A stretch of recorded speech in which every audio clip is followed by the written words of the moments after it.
Today we are going to discuss about major histocompatibility complex or MHC. In this chapter we will study about the structure, function and importance of major histocompatibility complex. First of all, we will discuss about the brief introduction of major histocompatibility complex. In this introduction we will study what are the basic components of MHC. Major histocompatibility complex is a very important component of the adaptive immune system because in adaptive immunity there is a very important immunity that is known as cell mediated immunity. अब MHC के बारे में हम क्यों कहते हैं कि basic component है अडेप्टिव इम्यूनिटी का, क्योंकि अडेप्टिव इम्यूनिटी में अगर हम बात करें तो सेल मीडिएटेड रिस्पॉन्स होता है. अब सेल मीडिएटेड इम्यून रिस्पॉन्स से मुराद ये है कि ये एक ऐसा इम्यून रिस्पॉन्स है जो सेल टू सेल इंटरेक्शन की वजह से जनरेट हो रहा है. तो ऐसे रिस्पॉन्स को हम सेल मीडिएटेड इम्यून रिस्पॉन्स कहते हैं. इस तरह के इंटरेक्शन में जो MHC का रोल है वो बहुत ज़्यादा इम्पॉर्टेंट है. अब ये नेक्स्ट क्वेश्चन है कि how the role of MHC in such kind of cell to cell interaction is very important. तो इसका आंसर ये है कि cell to cell interaction orchestrated by immunological synapsis. Immunological synapsis से मुराद ये है कि जब एक सेल दूसरे सेल के साथ बाइंड कर रहा है तो जो उसके दरमियान में स्पेस है that is being uncounted by the receptor and ligand. ये जो रिसेप्टर और लिगेंड का जो फॉर्म होगा उनके दरमियान में जो जंक्शन बनेगा that is basically known as immunological synapsis. The third thing is the role of TCR, T cell receptors is very important.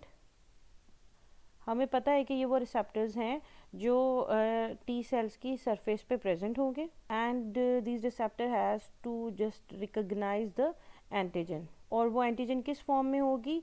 That antigen would be bounded with the MHC. So we can say that MHC with process peptides. इसका मतलब ये है कि antigen के लिए ज़रूरी है कि वो MHC के साथ बाइंड हो और इससे भी ज़्यादा ज़रूरी है कि वो जो एंटीजन है वो प्रोसेस्ड फॉर्म में हो. मींस कि एंटीजन जो है वो फ्रेगमेंटेड हो, पेप्टाइड्स की फॉर्म में हो, वो एंटीजन नेटिव फॉर्म में ना हो. So we can say that processing of antigen is very important. हम अगर MHC की बात करें तो there are two classes of MHC, class 1 MHC and class 2 MHC. अब अगर हम MHC के लोकलाइजेशन के बारे में बात करें तो हम कह सकते हैं कि MHC is encoded by the jeans.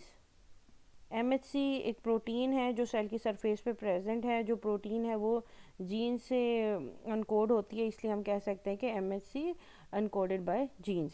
एक और स्टेटमेंट हम ये भी बिल्ड कर सकते हैं कि MHC की एक्सप्रेशन के लिए जीन बहुत ज़्यादा इंपॉर्टेंट है. अगर हम MHC के लोकलाइजेशन के बारे में मज़ीद बात करें तो MHC genes were first identified in case of tissue transplant rejection. जब एक इंडिविजुअल से दूसरे इंडिविजुअल में टिश्यू ट्रांसप्लांट किया जाता है, जैसे कि लिवर किडनी ट्रांसप्लांटेशन के बारे में आप लोगों ने सुना होगा, तो जब उन टिश्यू की फर्स्ट टाइम ट्रांसप्लांट में रिजेक्शन हुई तो तब पता चला कि there are some genes which are going to be involve, या कुछ प्रोटीन जो है वो इस केस में इन्वॉल्व हो सकते हैं और उन प्रोटीन्स का नाम है MHC मेजर हिस्टोकम्पैटिबिलिटी कम्प्लेक्स. अगर हम मेजर हिस्टोकम्पैटिबिलिटी कम्प्लेक्स के जो वर्ड को ब्रेक डाउन करें, जैसे मेजर का मतलब है मेनली, हिस्टो का मतलब है टिश्यू, कंपैटिबिलिटी का मतलब है जो कोई चीज़ जो कंपैटिबल हो. मेजर हिस्टोकम्पैटिबिलिटी के बारे में हम ये कह सकते हैं they are the proteins which have role in tissue compatibility. इसमें एक इंडिविजुअल की टिश्यू की दूसरे इंडिविजुअल के टिश्यू के साथ जो कंपैटिबिलिटी है that is be determined. If we talk about regarding the occurrence of MHC, तो क्लास 1 MHC की अगर हम बात करें it will be present on all nucleated cell of the body. और अगर क्लास 2 MHC की बात करें it will be limited to the APC. अगर मैं बात करूं क्लास 1 के बारे में, तो जैसे मैंने कहा कि all nucleated cells of the body में है, तो जो हमारे आरबीसीज हैं वो न्यूक्लिएटेड सेल्स में नहीं होंगे, तो except RBCs MHC will be present on all nucleated cells of the body. अब ये nucleated cells of the body हैं वो कोई भी हो सकते हैं, कनेक्टिव टिश्यूज़ के सेल्स हो सकते हैं, एपिथेलियल सेल्स हो सकते हैं, कोई इम्यून सेल्स हो सकते हैं। ये तमाम न्यूक्लिएटेड सेल्स जो हैं they all carry class 1 MHC. अब अगर हम क्लास 2 की बात करें, जैसे मैंने पहले कहा कि वो लिमिटेड हैं, लिमिटेड सेल्स पे हैं, एंटीजन प्रेजेंटिंग सेल्स पे प्रेजेंट होंगी, तो उन एंटीजन प्रेजेंटिंग सेल्स में आ जाते हैं macrophages, dendritic cells, B cells. So we can say that class 2 is present on the limited number of cells, that is antigen presenting cells. अब अगर हम क्लास 1 एमएचसी मॉलिक्यूल के स्ट्रक्चर की बात करें, हमें पता है कि क्लास 1 एमएचसी जो मॉलिक्यूल हैं they are very important regarding the presentation of endogenous antigen. अगर हम क्लास 1 एमएचसी मॉलिक्यूल के स्ट्रक्चर पॉइंट ऑफ व्यू से बात करें तो it consist of 2 polypeptide chains. First chain is alpha chain, that is long, and second chain is beta chain, that is short one. अब अगर हम इस डायग्राम में ये दोनों चेन्स देखें, ये अल्फ़ा चेन यहाँ से, ये A1 अगर नज़र आ रहा हो आपको, यहाँ से स्टार्ट होके अल्फ़ा 2, अल्फ़ा 3 और ये सारी, ये तमाम जो है, ये जो मैं बाउंड्री ड्रॉ करने की कोशिश कर रही हूँ, ये सारी है, ये अल्फ़ा चेन है. अब ये लॉन्ग चेन है. अगर हम, लेकिन इसके बरक्स अगर हम बीटा चेन की बात करें तो ये सिर्फ इस एरिया में है, ये B2 जहाँ पे लिखा है, तो ये सिर्फ इस एरिया में है जो बीटा चेन है, और जिसके बारे में मैंने कहा है कि ये कंपैरेटिवली शॉर्ट है as compare to alpha chain. अब ये जो अल्फ़ा चेन है, it consist of many regions. तो सबसे पहले रीजन्स की अगर हम बात करें तो ये अगर आप यहाँ पे देख सकें तो साइटोप्लाज्मिक रीजन है. ये वो रीजन है जो साइटोप्लाज्म में प्रेजेंट है. अब ये जो साइटोप्लाज्मिक रीजन है, ये साइटोप्लाज्म में क्यों प्रेजेंट है, इसका रोल है कि ये MHC1 मॉलिक्यूल को एंकर करे सेल सरफेस पे. अब दूसरा अल्फ़ा चेन का जो रीजन है वो है ट्रांस मेम्ब्रेन रीजन. इसका भी बड़ा इंपॉर्टेंट रोल है regarding the anchoring of class 1 MHC molecule in the cell surface. अब तीसरा जो रीजन है वो है हाईली कंजर्व्ड A3 रीजन. ये यहाँ पे ये एरिया कंजर्व्ड है, और क्योंकि इसने ही CD8 के साथ इंटरेक्ट करना होता है, ये वेरिएट नहीं होता. It is highly conserved region, और यही वो रीजन है जो CD8 के साथ इंटरेक्ट करता है. That's why this region should be conserved. लेकिन अगर हम अल्फ़ा 1 और अल्फ़ा 2 की बात करें, they are highly polymorphic peptide binding region. जो अल्फ़ा 1 है, ये अल्फ़ा 2 है, it is actually making peptide binding region, so it should be highly polymorphic. अब ये रीजन पोलीमॉर्फिक क्यों है, ताकि ये डिफरेंट जो वैरायटीज़ ऑफ एंटीजन हैं उनको अकोमोडेट कर सकें. अब अगर हम antigen binding group of class 1 MHC molecule की बात करें तो it composed of alpha 1 and alpha 2 domain. अब अगर हम ये फिगर देखें तो this is basically alpha 1 and this is alpha 2, और इनके दरमियान में ग्रूव है, और इस ग्रूव में बेसिकली एक एंटीजन अकोमोडेट हो सकती है. So we can say that antigenic peptide reside within the antigen binding groove. अब यहाँ पे जो ग्रूव में कुछ पेप्टाइड्स हैं that are in golden colour, तो इन्होंने उस एंटीजन के साथ जो है बाइंड करना है, जो यहाँ पे इस ग्रूव में अकोमोडेट होने आ रही है. So we can say that the variability of such kind of amino acid is very important, ताकि हम ये देख सकें कि ये अमाइनो एसिड स्ट्रक्चर कन्फर्मेशन उन स्पेसिफिक एंटीजन के लिए प्रोवाइड करेंगे या नहीं करेंगे. अगर तो उस एंटीजन की इन अमाइनो एसिड के साथ स्ट्रक्चर कन्फर्मेशन मैच कर, जैसे लॉक एंड की मॉडल के मुताबिक, तो it is going to be fit. Otherwise अगर स्ट्रक्चर कन्फर्मेशन मैच नहीं करती तो वो वहाँ पे उस ग्रुप में फिट नहीं होगी. इस तरह से जो antigen binding group of class 1 MHC molecule है उसकी स्पेसिफिसिटी डिटरमिन होगी. अब नेक्स्ट चीज़ जो है, with in group peptide make contact with residue peptide that is highly polymorphic. Here in this figure you can see that ये जो green color में है they are antigenic peptides. ये जो एंटीजेनिक पेप्टाइड हैं ये अल्फ़ा 1 और अल्फ़ा 2 के दरमियान अकोमोडेट हो रहे हैं, और अकोमोडेट होने के साथ इसकी बेस पे जो अमाइनो एसिड हैं they are going to interact with one another. उन्होंने एक कन्फर्मेशन ग्रूव डेवलप किया है, एक शेप डेवलप की है, ताकि इस एंटीजन की इस ग्रूव के अंदर एग्जैक्ट अकोमोडेशन हो सके, ताकि वो इनअप्रोप्रिएट ना हो और स्पेसिफिसिटी सही तरीके से डिटरमिन हो जाए। अगर हम क्लास 1 MHC की बात करें तो हम कह सकते हैं कि ये 8 to 10 अमाइनो एसिड्स को अकोमोडेट कर सकती है। इसका मतलब ये है कि इसके दरमियान में जो स्पेस है वो ज़्यादा नहीं है, तभी तो जो अमाइनो एसिड का नंबर है वो मैक्सिमम 10 तक अपने अंदर अकोमोडेट कर सकती है ग्रुप। इसका मतलब है कि इस केस में स्मॉल प्रोटीन्स आएंगी, तो हम कह सकते हैं कि small proteins will be presented in this case of class 1 MHC। Means कि हमें जो प्रोटीन्स है वो मोर फ्रेगमेंटेड फॉर्म में चाहिए। अगर वो 10 अमाइनो एसिड से ज़्यादा नहीं होगी तभी वो इसके दरमियान अकोमोडेट होगी, अदरवाइज नहीं होगी। सो इस तरह से हम क्लास 1 MHC की स्पेसिफिसिटी को डिटरमिन कर सकते हैं। अब अगर हम बात करें structure of class 2 MHC molecule की, जिस तरह से हमने क्लास 1 MHC मॉलिक्यूल का स्ट्रक्चर डिस्कस किया, उसी तरह क्लास 2 MHC मॉलिक्यूल का भी एक स्ट्रक्चर है। Class 2 MHC molecule is present on the surface of antigen presenting cells like macrophage, B cells, dendritic cell as we have discussed earlier. अब जैसे हमने क्लास 1 MHC में डिस्कस किया था कि it consist of 2 polypeptide chains, इसी तरह class 2 MHC molecule भी 2 पॉलीपेप्टाइड चेन पे कंपोज करता है, लेकिन जो क्लास 2 MHC मॉलिक्यूल है इनमें अल्फा और बीटा चेन की इक्वल लेंथ होगी, लेकिन जब हमने क्लास 1 की बात की थी तो तब उनमें अल्फा और बीटा चेन की लेंथ इक्वल नहीं थी। अब अगर हम इस डायग्राम में देखें, so this is alpha chain and this one is beta chain on the right side.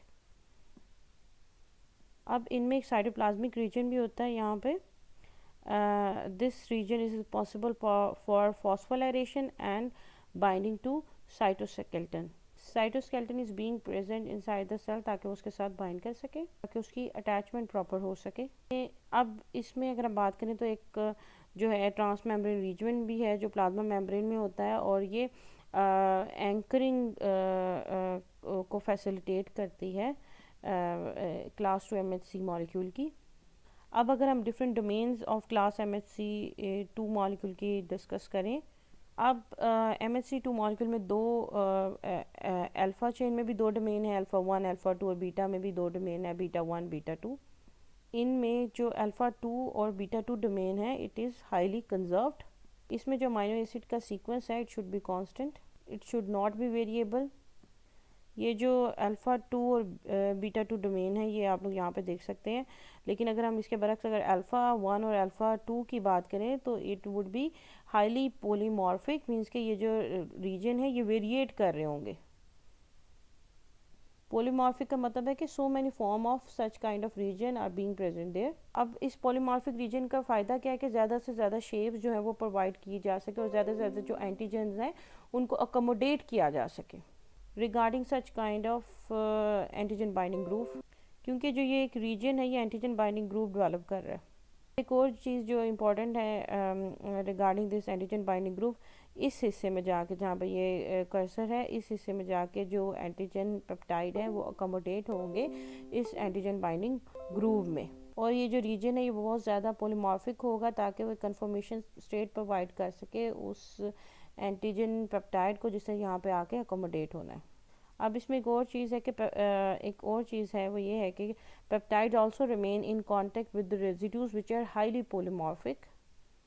इसका मतलब है कि एक स्ट्रॉन्ग जो कांटेक्ट है वो डेवलप होगा बिटवीन जो है जो पेप्टाइड्स का इस एंटीजन बाइंडिंग ग्रुप में यहाँ पे इस हिस्से के साथ, ताकि एक स्ट्रॉन्ग लिंक डेवलप हो और इंटरेक्शन स्ट्रॉन्ग हो, और यहाँ से उसको इजीली ये जो इंटरेक्शन है उसको इजीली ब्रेक डाउन ना किया जा सके इस हिस्से में, अगर कर्सर आप लोग देख सकें। क्लास 2 में जो है ग्रूव है वो मोर ओपन है as compare to class 1 MHC, as groove is open and it can accommodate approximately 13 to 25 amino acids. उसमें हमने देखा था 8 से 10 अमाइनो एसिड अकोमोडेट हो रहे थे, लेकिन इसमें 13 से 25 अमाइनो एसिड्स जो लॉन्ग है वो अकोमोडेट हो सकते हैं। इसमें एक और चीज़ ये है कि it can bind different amino acid due to its polymorphic nature. ये जो पॉलीमॉर्फिक नेचर है ये बड़ी इम्पॉर्टेंट है डिफरेंट वैरायटीज़ ऑफ एंटीजन को और कैटर करने के लिए, अकोमोडेट करने के लिए जो बॉडी में एंटर हो रही है। पोलीमॉर्फिक फॉर्म्स अगर अवेलेबल होंगी तो ही बॉडी मैक्सिमम लेवल की जो प्रोटेक्शन है वो प्रोवाइड कर सकेगी। तो इस केस में जो क्लास 2 MHC मॉलिक्यूल है उसका रोल बड़ा इंपॉर्टेंट है। अब कुछ important aspect of MHC discuss कर लेते हैं। हमें पता है कि MHC जो है it is very important component of adaptive immune system, और अडेप्टिव इम्यून सिस्टम में भी स्पेसिफिकली जो सेल मीडिएटेड रिस्पॉन्स है उसका बड़ा ही इंपॉर्टेंट कंपोनेंट है। सबसे पहला इंपॉर्टेंट एस्पेक्ट जो MHC का है कि MHC मॉलिक्यूल्स जो हैं ये मेम्ब्रेन बाउंडेड है, मींस कि जो सेल्स हैं दे आर मेम्ब्रेन बाउंडेड। ये तमाम जो मेम्ब्रेन बाउंडेड सेल हैं, पर्टिकुलरली न्यूक्लिएटेड सेल्स, उनकी सेल सरफेस पे प्रेजेंट होंगे, चाहे वो न्यूक्लिएटेड सेल्स हैं या एंटीजन प्रेजेंटिंग सेल्स हैं जहाँ पे वो प्रेजेंट होंगे। तो we can say that MHC molecules are membrane bounded, means कि जो सेल्स की मेम्ब्रेन पे प्रेजेंट होंगे। अब एक और चीज़ है, वो इम्पॉर्टेंट पॉइंट ये कि टी सेल्स एंटीजन को रिकॉग्नाइज तभी करेंगे जब मेजर हिस्टोकम्पैटिबिलिटी कम्प्लेक्स जो हैं उनकी प्रेजेंस में में करेंगे, उनकी जब वो प्रेजेंट होंगे तभी टी सेल्स जो हैं वो एंटीजन को रिकॉग्नाइज करेंगे और फिर फर्दर उसको न्यूट्रलाइज करेंगे। So we can say that these molecules are recognise by T cells with antigen as a result of cell to cell interaction और सेल मीडिएटेड रिस्पॉन्स। अगर हम सिंपलर वर्ड्स में कहें तो टी सेल सिर्फ उन्हीं एंटीजन को रिकॉग्नाइज करेंगे जो MHC के साथ एसोसिएटेड हैं और एंटीजन प्रेजेंटिंग सेल सरफेस की एंटीजन प्रेजेंटिंग सेल्स की सरफेस पर टी सेल्स को प्रेजेंट हो रहे हैं।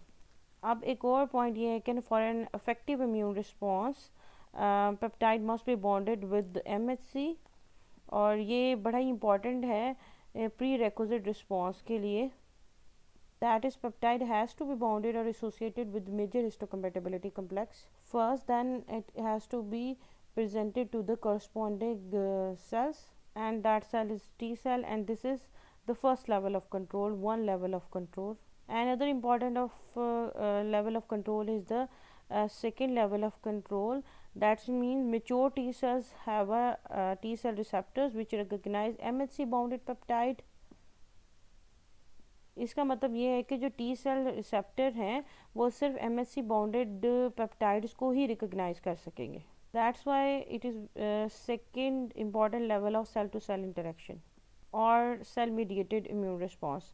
अब जो एक अगला इम्पॉर्टेंट एस्पेक्ट है कि the expression of MHC is increase under the action of cytokines. हम कह सकते हैं कि साइटोकाइंस का बड़ा इंपॉर्टेंट रोल है in the expression of MHC। For example interferon gamma, ये ऐसे साइटोकाइंस हैं जो कि मैक्रोफेजेस से सिक्रीट होते हैं, जो कि तमाम जो न्यूक्लिएटेड सेल्स हैं या एंटीजन प्रेजेंटिंग सेल्स हैं उनके लेवल को अपग्रेड करते हैं। तो इस तरह से MHC का एक्सप्रेशन जो है वो बहुत ज़्यादा इंक्रीज हो जाता है। So this is very important attribute of major histocompatibility complex. According to the localization of peptides, जो है हम कह सकते हैं कि क्लास 1 MHC जो है वो रिकॉग्नाइज करेंगे peptide that's are from cytosols, और क्लास 2 MHC रिकॉग्नाइज करेंगे peptide that's are from vesicles. हम कह सकते हैं अगर साइटोसोलिक एंटीजन होंगी तो क्लास 1 MHC एंगेज होगी, अगर एंटीजन वेजिकल फॉर्म में होंगी या वेजिकल एंटीजन होगी तो क्लास 2 MHC एंगेज होगी। मतलब कि जो एंटीजन की लोकलाइजेशन है उसकी वजह से जो स्पेसिफिक क्लास ऑफ MHC है उसके बारे में पता चल जाता है कि किस क्लास ऑफ MHC ने एंगेज होना और अपना जो फर्दर प्रोसेस है उसको रन करना है। इसलिए हम कह सकते हैं ये बड़ा ही प्लान मैकेनिज्म है, कोई हाफ हैजर्ड मैकेनिज्म नहीं है। एक इम्पॉर्टेंट करेक्टरिस्टिक्स MHC का ये है कि the phenomena of polymorphism in MHC determine the specificity of immune response. इस पोलीमॉर्फिज्म की वजह से so many varieties of MHC is going to be present inside an individual or inside a population. Every individual has its own unique major histocompatibility complex, so chances of similarity is very low between one individual to another. So हम कह सकते हैं कि जो characteristics है या choices of MHC की है it would be specific for one individual. So in important aspects को हमें पढ़कर पता चलता है कि ये बड़े ही important हैं MHC molecule in adaptive immune response. अब एक नेक्स्ट टॉपिक इसमें हम डिस्कस कर लेते हैं, वो है role of MHC in tissue matching. Tissue matching या टिश्यू ट्रांसप्लांटेशन का मतलब क्या है कि जब एक इंडिविजुअल से लेकर टिश्यू जब दूसरे इंडिविजुअल में ट्रांसप्लांट किया जाए तो उसे कहते हैं टिश्यू ट्रांसप्लांटेशन। और इस टिश्यू ट्रांसप्लांटेशन के प्रोसेस में एक individual will serve as a donor and other individual will serve as a recipient. जो रिसीव कर रहा होगा वो रिसिपिएंट होगा, जो टिश्यू डोनेट कर रहा होगा वो डोनर होगा। So, prospective donor and recipient tested for compatibility prior to transplantation. Means कि ट्रांसप्लांटेशन के से पहले डोनर और रिसिपिएंट की जो compatibility है या जो टिश्यू मैचिंग है वो डिटरमिन की जाती है कि वो आइदर वो compatible भी हैं कि नहीं टिश्यू को डोनेट या रिसीव करने के लिए। अब जो नेक्स्ट जो पॉइंट है, major histocompatibility complex also called as human leukocyte antigen HLA। ये जो MHC है, it is expressing on the surface of leukocyte, that is why they are also known as human leukocyte antigen. काफ़ी ज़्यादा literature में ये जो MHC हैं और HLA हैं, ये दोनों जो हैं टर्मिनोलॉजीज कंपेरेबल हैं। अब नेक्स्ट चीज़ जो है वो ये है कि HLA molecules are the primary target of immune response to allogenic transplant. Allogenic transplant का मतलब ये है कि अगर एक बहुत ही डिफरेंट काइंड ऑफ ट्रांसप्लांट है, it is going to be transplanted, means कि जो डोनर और रिसिपिएंट का टिश्यू है वो आपस में मैच नहीं कर रहा, तो that kind of transplant would be known as allogenic transplant. Allo means change, so we can see that this kind of transplant would be totally different, totally change. So इस तरह का कोई केस जिसमें donor और recipient के दरमियान compatibility नहीं होगी और हम वो ट्रांसप्लांट कर दें, so suddenly immune response will be generated and this kind of immune response is mainly generated in response to major histocompatibility complex और ह्यूमन ल्यूकोसाइट एंटीजन HLA। अब एक और चीज़ है कि HLA molecule are highly diverse in human population. Means कि हर individual का अपना यूनिक MHC और MHC मॉलिक्यूल होगा या HLA मॉलिक्यूल होगा, that would be unique and specific for each individual. So MHC या HLA वो बहुत ज़्यादा पॉलीमॉर्फिक होगा। इसे जब भी ट्रांसप्लांटेशन की जाती है तो ये अज्यूम किया जाता है कि जो टिश्यू मैचिंग है रिसिपिएंट और डोनर के दरमियान वो प्रॉपरली कर दी जाए ताकि किसी भी जो है हार्श कॉन्सिक्वेंसेस से बचा जा सके। और ये जो मैचिंग स्ट्रेटजी है, tissue matching strategy between recipient and donor, it would B pre requisite for tissue transplantation. अब फर्दर ये है कि ह्यूमन ल्यूकोसाइट एंटीजन टाइपिंग और tissue matching detects and classifies this diversity. Means इससे हमें पता चलता है कि ह्यूमन ल्यूकोसाइट एंटीजन या MHC में कितनी डाइवर्सिटी है। सो ये जो HLA टाइपिंग है ये बेसिकली हमें डाइवर्सिटीज़ जो हैं हर इंडिविजुअल या ह्यूमन के अंदर वो बेसिकली हमें बताती हैं। एक और पॉइंट ये है कि extensive polymorphism of HLA is responsible for less chances of HLA match donor for transplant. इसलिए जो टिश्यू मैचिंग के जो चांसेस हैं कि आइडेंटिकल डोनर जो है रेसिपिएंट के साथ मिल जाए वो बड़ा कम होते हैं। सो ये जो MHC हैं HLA ये बहुत ज़्यादा पॉलीमॉर्फिक है और बड़े कम चांसेस हैं कि जो आइडेंटिकल डोनर रेसिपिएंट है वो आपस में मिल जाए। And this happen in case of sibling, means कि जो एक ही पेरेंट्स के चिल्ड्रन हैं उन सिबलिंग्स में पॉसिबिलिटी है कि there will be identity between the human leukocyte antigen और MHC। लेकिन इसमें भी approximately 25% of siblings inherit the same HLA type, while 75% जो हैं दे आर शोइंग डिफरेंस। तो इससे हमें पता चलता है कि HLA या MHC है, it is highly polymorphic in nature.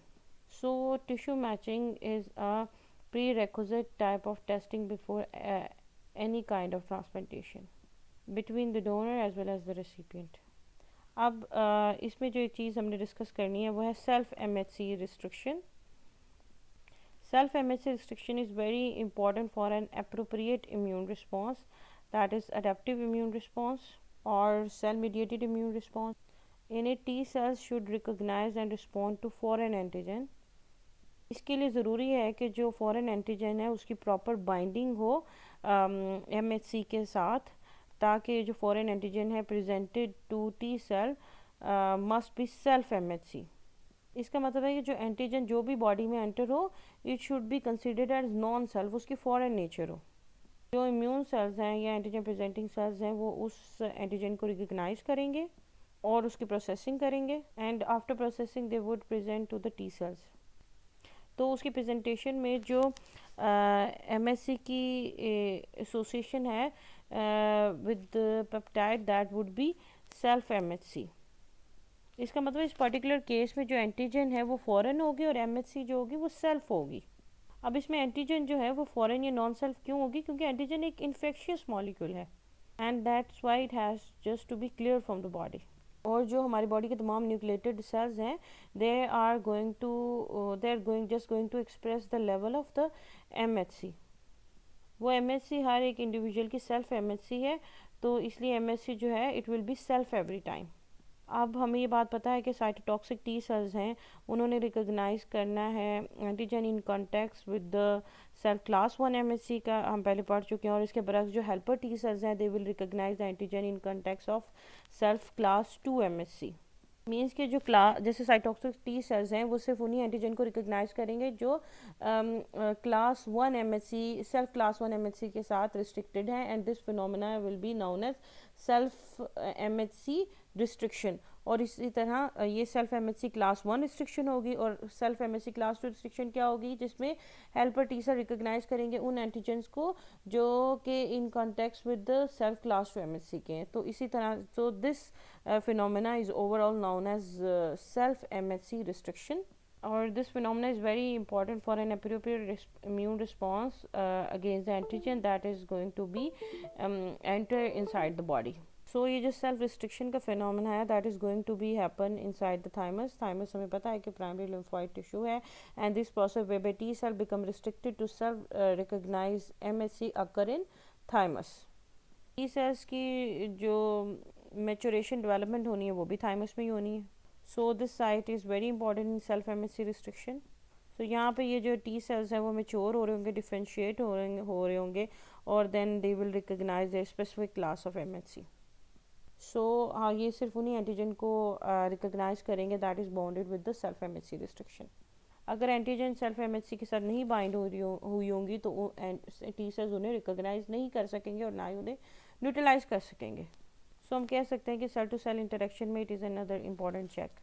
हम कह सकते हैं कि अडेप्टिव इम्यून रिस्पॉन्स में जो एंटीजन की रिकॉग्निशन है उसके लिए मैंडेटरी है कि वो एंटीजन जो है वो बाइंड हुई हो एमएचसी क्लास के साथ, ताकि जो टी सेल्स हैं वो उनको रिकॉग्नाइज कर सकें और जो फर्दर न्यूट्रलाइजेशन का प्रोसेस है वो परफॉर्म कर सकें।